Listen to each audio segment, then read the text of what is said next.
What's going on, guys? It's Heel Turns and Eye Spots coming at you with an AEW live review. AEW came to my town, and me and Freeman went and checked it out, see what it was all about, of course. And yeah, got a lot to talk about on that. Before we do that, we are posting a lot on TikTok lately. Yes, we took a lot of videos at the event, and as well as we got some old stuff from like WWE events from like mid 2010s and some GCW stuff as well. So yeah, all of that will be on the Heel Turns and High Spots TikTok. I'll yeah, put that in the description for you, make it a little bit easier. But before we talk about fun stuff, we have some bad news to cover. Hoodfoot injured in a death match because, of course, he was at a GCW event in Detroit. I did not attend. However, I was about to, and I'm kind of glad I didn't now. I was watching live, but as always, most GCW events, I stopped watching before, they started bringing out the light tube around like the ring and everything, the barbed wire. It's not really my thing, but I feel like I should talk about this since I do talk about GCW a lot. Um, GCW isn't just deathmatch wrestling, In their shows, they structure them very, it's very easy to tell when they're doing what they're doing, but the first half of the shows tend to be very good technical wrestling. I would say, it's nothing compared to like the PWG if we're comparing it to other independents, but like the names they got, like Tony Deppen, Blake Christian, Nick Wayne, Jordan Oliver, and even Atticus Kogar, who's not there anymore, but he used to be, he was for a long time and has done the majority of his work in GCW. These are all names that got passed up at the post-pandemic call-ups, with the Wheeler Yutas, the Daniel Garcias, but they're names that are huge staples in the independent scene, especially in GCW, and just like I just don't want people to just think of them like it's a, like mud show wrestling promotion where, they do a lot of the time, uh, you know, push that boundary, but they got a lot of good wrestling there, and I would encourage you to check some of that out for sure. All right, now that we got that out of the way, that was very tough to talk about because GCW is something very close to my heart. So yeah, let's get into the actual event. Me and Freeman went, as some of you guys know, and we had a very, very, very good time. We pulled up around 6 o'clock or so, and on my tickets it said that doors were at 7. Right? So we pull up and we are parking in a parking garage right next to the venue, so we can see the lines forming as the night progresses, right? So we get there around 6, and there's people waiting outside, and we're like, oh, that's odd. Like, right? Like, the show doesn't start till another hour. Like, this isn't general admission. Why are people showing up so early? Come to find out, they were filming dark matches, and we found that out way too late. We missed about half the dark matches, but we caught the last 4 or 5, and that was really, really cool to see. Definitely got us hyped for the event and everything. But just a little tidbit, if you end up going to an AEW show, show up to the venue about an hour before the doors say, because there's probably going to be dark and dark elevation matches going on. Yeah, I didn't know about that, and I was very, very confused because of the ticket. It said 7 o'clock. I figured doors would be open at 7 o'clock, so yeah, something to think about. But yeah, let's get into the show. Orange Cassidy comes out, and he is so godly over in Detroit. It was incredible. He comes out to new music, Jane by Jefferson Starship, which I reported a few days ago, and yeah, it was a very mysteriousness in the crowd as the song started, but as soon as his name showed up on the Titantron, like the place exploded. And I've watched that one clip just like 3 or 4 times already since I've been there. It was just such a cool moment. After that, Dan Lambert and Ethan Page make his entrance, and yeah, they got booed. They got booed very, very hardly. Yeah, I seriously, I had to go back. I didn't know what the fuck he was talking about on the mic because everybody in the arena was booing. There was just no way to, tell what he was saying. So maybe I would have liked the mics be up a little bit, even though we were chanting "shut the fuck up." Let's not, we don't mean it. Like, we want to hear what you have to say. But yeah, it was a Cool little moment, especially for a town that has never had AEW before. But yeah, at the start of the match, or story of the match rather. I'm not going to be going through the match like play by play because we got a lot to talk about. Story of the match was Orange Cassidy trying to get that body slam, which he ended up getting after 2 orange punches for the win. Definitely a fun match to get the crowd involved in and everything. There was a lot of spots with Dan Lambert, including one where he was doing like his little punches, fake slow punches on Dan Lambert, who was on the apron. Faked doing a big one, grabbed the orange juice, took a swig of the orange juice, dodged Ethan Page's attack, bounced off the ropes, sprays Dan Lambert with the orange juice that was in his mouth the whole time. Then that led to the finish. Very, very cool sequence for sure. And this is kind of, I feel like, a decent time to bring this up. I didn't really know how hot our crowd was because I was, all the way up in the nosebleeds, like, which was very tight, by the way, very tight and compact. But I couldn't tell. I was worried. I was checking Twitter, and I was like, is our crowd bad? Like, I just couldn't really tell. But it ended up being a pretty decent crowd is what I'm hearing. But yeah, Orange Cassidy got the win for that one. After that, we got a Christian Cage promo. And he says he was told to come out and apologize, but that he's only sorry that the rest of Jungle Boy's family isn't dead. Well, except his mother. Yep. He says he wanted a match, but not for him.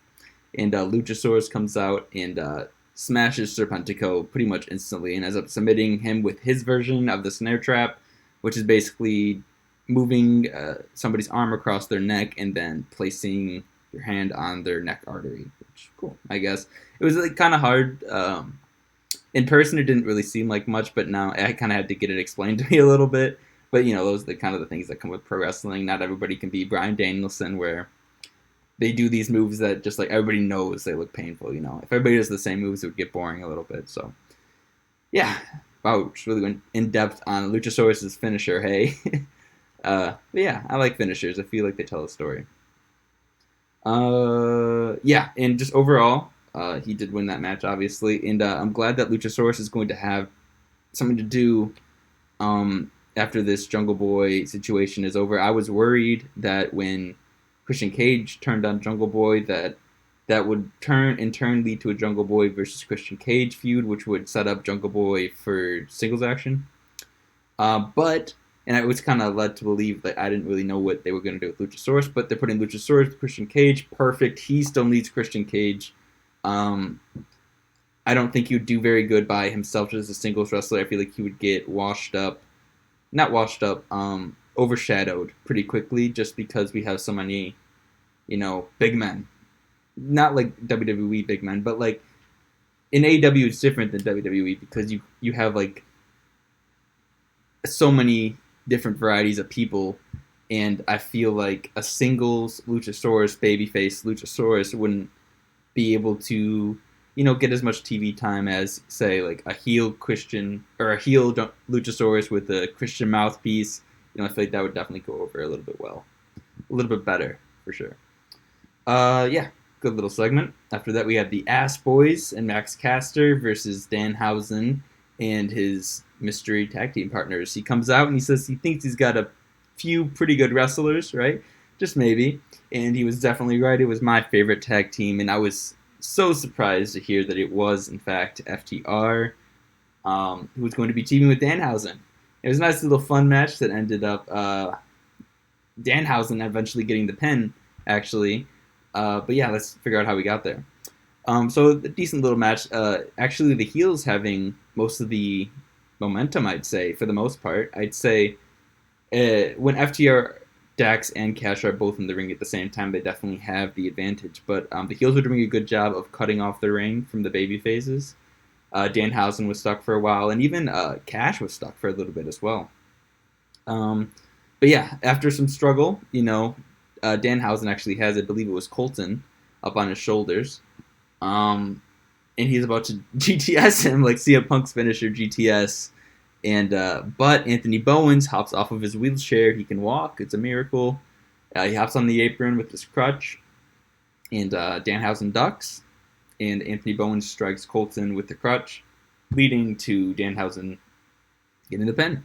I popped, of course. Danhausen's from Detroit, and he's over as it is, of course. But in Detroit, I would argue that that place probably got the loudest for Danhausen's entrance. I would probably say, unless I'm just blatantly forgetting about something. But even in the Blood and Guts match, the crowd never got as loud as they did when Danhausen's entrance music hit, for sure. But yeah, definitely cool segment, a fun match.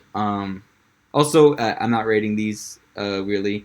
I feel like it would just come from a place of bias. You know what I mean? Of course, I think all these matches were great because I saw them in person. Much like when you go to an independent show and you're like, this is the best match I've ever seen in my entire life. And you go on IWTV, rewatch it, it's like, oh wow, they were just in a headlock for 15 minutes, weren't they? Yes, they were in a headlock for 15 minutes. And no, I will not be rating these matches. Even the Blood and Guts match, which I feel like is just hard to rate anyways. But yeah, after that, Jade quickly beats Layla Gray. I have not seen Layla Gray before. It didn't really show me anything either. She didn't really get much work in. After the match, Jade quickly beats her, obviously. We've seen the story before 1,000 times. After the match, Jade cuts a promo saying that she wants tougher competition and calling out Chris Statlander and Athena Palmer, saying that they never challenged for the belt. They had to come and get this job for Layla Gray to come wrestle her on Dynamite. This leads to Chris Statlander and Athena Palmer running out. And it was actually Layla Gray who helped Jade, Cartgill, and Hogan, Kriya Hogan. I'm sorry, I don't know why that name escaped me so hard. It was actually her helping them out, which I found really, really weird, especially live. I thought it was some on-the-fly booking, maybe. I could be completely off here, but it just looked awkward. It didn't make much sense. Like, why is Layla Gray helping out the girl who just squashed her in less than a minute? Didn't make much sense to me. It's not like a Wheeler Yuta situation where they just put on a 15-minute barn burner and now the veterans like, all right, I like you, kid. It's nothing like that. Like there was no competition there at all.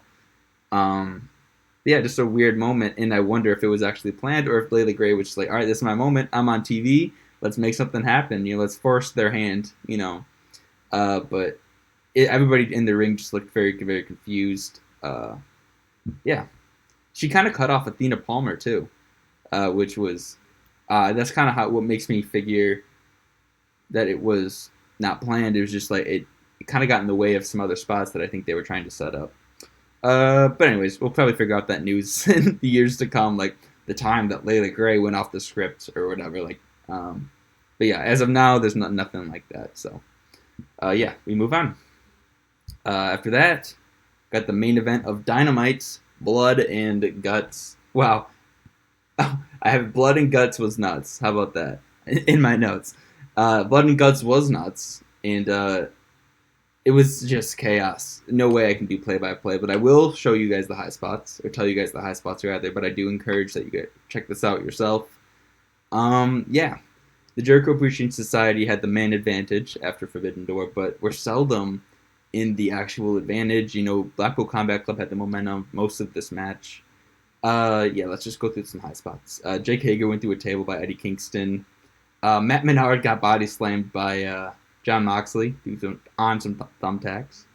There was a moment where Angelo Parker was hanging upside down, just crimson mask, bloodied, and he was hanging upside down on the outside of the cage, which was a very, very crazy visual.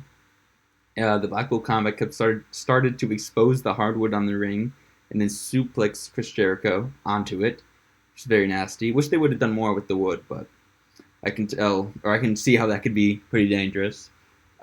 Tay Conti ended up super kicking Aubrey Edwards and unlocked the cage door, leading Jericho to escape, and then he starts to climb up. Eddie Kingston follows him and almost throws him off before Sammy Guevara stops him, and then Sammy Guevara, the freaking crazy bastard he is, he gets thrown off the cage onto the timekeeper's table, which was twice as big, and it seemed like the timekeeper's table was twice as big. There was 2 rings. There was the steel steps were twice as big. That kind of seemed like a thing, and it fit. It looks safe to me. I think he's all right. He tweeted that he's alive, so I feel like he's all right. But definitely a very cool visual spot, And glad it wasn't Jericho being the one getting thrown off there. After that, Matt Menard and Claudio start to climb the cage. And Claudio has a lock on Matt Menard. Eddie Kingston has one on Jericho, and Matt Menard is actually the one who taps out first. Eddie Kingston is initially frustrated, but is then cooled off and then celebrates with the baby faces. Yeah, I thought that this was going to be the snapping moment for Eddie Kingston. With that being said, I think that they're probably going to continue this feud for a little bit, just simply because I think that there needs to be a catalyst for Eddie Kingston and Claudio to start that feud off.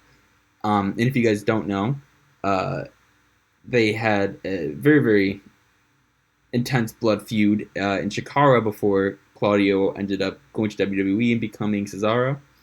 But they haven't had that third match. They're one apiece right now, and Eddie Kingston has been sharing Claudio's name in the media ever since he's gotten released, and I feel like we're going to be getting that payoff third match very soon. I predict it's at All Out. I hope it's at All Out, and because those two would really be able to tell a really, really good story in the ring. But yeah, no signs of, at least, no clear signs of that feud happening anytime, within the next week or two, I'd say. I think there needs to be a little bit more build-up, and I think we probably get a blow-off match with this JAS versus BCC. I have no idea what that would look like. And it is clear that the BCC are the ones being pushed harder as they had the momentum pretty much this entire match. But overall, that was Dynamite. Very, very cool main event. I've hearing people say the best main event ever in television. I don't know about all of that. We've seen a lot of great main events in our day, even just this year. But yeah, this is a very, very good match. Very, very good match. This transitioned into Rampage, right? So, I'm sure you guys do know. One second. Hydrate or dihydrate. So I'm sure you guys do know. They filmed Rampage right after Dynamite. So obviously, the ring was a little bit of a mess after Dynamite, and they had to get it all sorted out or whatever. I didn't actually get to watch them clean the ring, but they got her done in like 10, 15 minutes. Like, I went to the concession stand pretty much right after Dynamite ended. Maybe like they were still celebrating on top of the cage till about 10:10, I'd say. But the ring was set up and ready to go around like 10:20, 10:25-ish. It was pretty crazy. Just very, very quick work over there. And they had Rampage ready to go, get started at like 10:30. Like, it was about like 10:30, 10:35 when they started Rampage. But yeah, I thought that turnaround was definitely going to be a lot longer, but no, they got right on top of it. It's a very cool thing to see, and AEW has a problem on their hand. Or had a problem, I guess, in past tense. They got 2 rings set up, and they need to figure out a way in kayfabe for it to make sense that there's still 2 rings out in Little Caesars Arena 2 days later. So, they come up with the Royal Rampage match, which is essentially a Royal Rumble with 2 rings. And there's basically 2 separate Royal Rumbles going on within the 2 rings. 2 10-man Royal Rumbles. And the winner of each of those 10-man Royal Rumbles do like a little Battle Royale match between the 2 of them. A lot going on here. Once again, just like the Blood and Guts match, I recommend you check it out yourself because there's nothing I can say to really live up to it. I'll just give you the final 4. Hangman Page was eliminated by Brody King. The Blade was eliminated by Darby Allin. The Butcher was eliminated by Darby Allin, and then Darby Allin was eliminated by Brody King. I was surprised. Freeman and I'm pretty sure Brody King was in this match when we were talking about this. We were really thinking it was going to be Orange Cassidy or Darby Allin. I really wanted it to be Orange Cassidy or Darby Allin, and needless to say, I was very surprised when Brody King ended up winning this one. Although, just face value, Brody King versus Jon Moxley, which I believe is happening next Wednesday, is going to be great. It's going to be fantastic. That's going to be a very, very hard-hitting match, and I'm very, very excited to see it. And House of Black getting, more TV time, more push, is obviously I'm all for it. I think House of Black is one of the more unique and intense characters, gimmicks, I don't know what you want to call it, in the business right now. I feel like if you're going to make a fictional, like, magical spirit character, like, this is the way to do it. Like, they're legitimately creepy, legitimately, like, intense, much like the Wyatt family was in 2010 era of WWE. Like, legitimately, like, creepy. It's really cool to see, and creepiness obviously accentuates intensity, um, which then creates realness. So it's just good to see, and makes some for some cool storylines. I love the House of Black, and I'm very very excited for this match with Jon Moxley. Um, don't know why I didn't take notes on the Young Bucks match, but yeah, they had a match. It was really nothing to write home about. As I get more and more into the technical side of wrestling, um, the Young Bucks matches kind of seem, a little bit crazy to me. Much like, there's different styles of wrestling. I'm more of a grounded kind of person. I honestly don't remember anything about this match except for the time that, they were doing the BTE trigger, and then Freeman screamed BTE trigger right in my ear. Truly, most of the things that stick for me in wrestling are like great selling and great limb work, and you really don't get much of that with Young Bucks matches.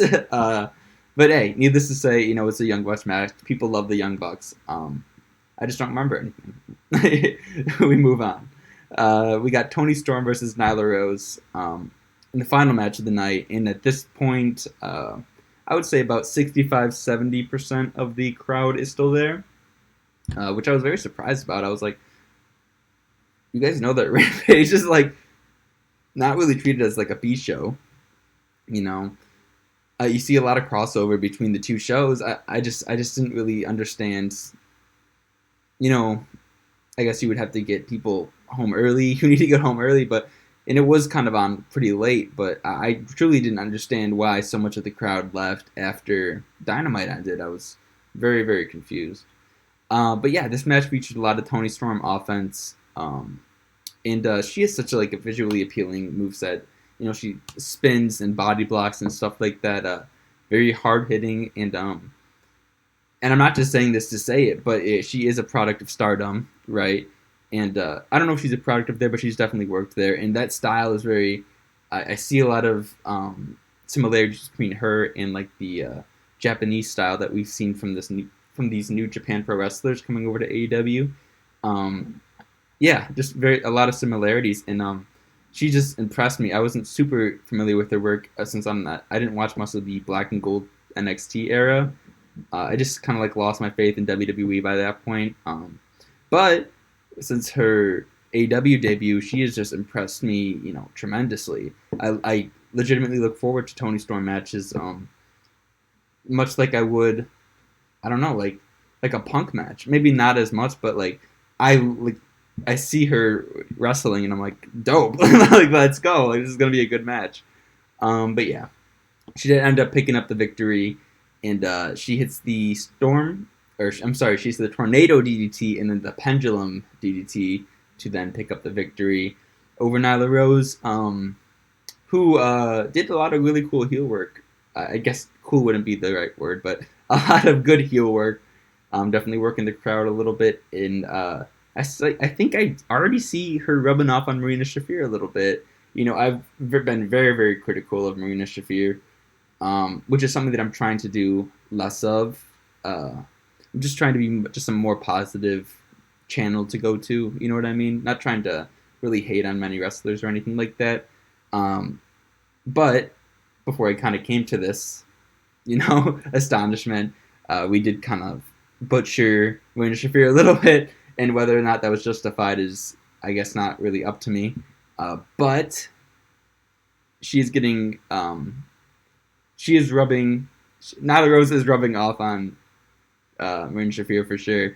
And hopefully it's to a point where we actually look forward to seeing Marina Shafir matches in the future. I'm not at that point right now, but hopefully with more work with Nyla Rose, we eventually get there for sure. But after that, Thunder Rosa, does her Thunder Rosa thing where she comes out and helps the babyface. Are we running this back? Are we running Tony Storm versus Thunder Rosa back? It kind of seems like it. The only think about it. Thunder Rosa's beat Nyla Rose, beat Marina Shafir, and beat Tony Storm. Why she's kind of feuding with them is kind of beyond me. Like she doesn't really have any new challengers in this group. So the only reason I can kind of think of why she would still be hanging around them is that they're running back Tony Storm versus Thunder Rosa, which I would be kind of surprised by, truthfully. And it kind of goes to show you that they really don't have much for Thunder Rosa to do right now. I don't know what the bookers. I know they don't have bookers, but I guess that's what I'll call the people who write the show. They just don't have anything for her, and it sucks. It sucks really bad because we know that she can have such a good match with essentially everybody on the roster. So I don't know.